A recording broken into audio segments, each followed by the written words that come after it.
બિચારી નાની વહુ થોડું ઘણું લાવી હોત ને તો હું એની દીમનું બોલી શકત, હું એને કંઈક કહી શકત, પણ હવે તો કંઈ લાવી નથી.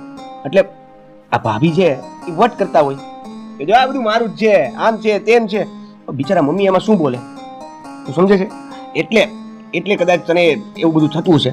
પણ મારી વાત સાંભળ, જો હું છે ને આ આખા ઘરને માંડ માંડ બનાવીને તારી સાથે લગ્ન કરીને તને હું અહીંયા લાવ્યો છું. એટલે કેવું છે કે આ જે પણ કંઈ બોલશે ને તો એમાં હું સામે કાંઈ નહીં બોલી શકું. હા, કેમ કે હું એની વિરુદ્ધમાં જઈને તને એક્સેપ્ટ કરીને અહીંયા લાવ્યો છું. એ લોકો માનતા નહોતા, મેં એને માનવાન બનાવ્યા છે. એટલે આ બધી નાની મોટી વાતોમાં તું થોડું ઘણું સહન કરી લેજે. જો સહન તો કરવું પડશે, એનું કારણ છે કે એ માનતા નહોતા, એની વિરુદ્ધમાં જઈને મેં તારી સાથે તે કીધું એમ કર્યું છે. એટલે પ્રેમ તો કર્યો જ તો ને, ત્યારે કહેવાય ને ઘરે બધાને કે મેં આ ગરીબની છોકરીને પ્રેમ કર્યો છે, કે કાંઈ નહીં લાવી શકે.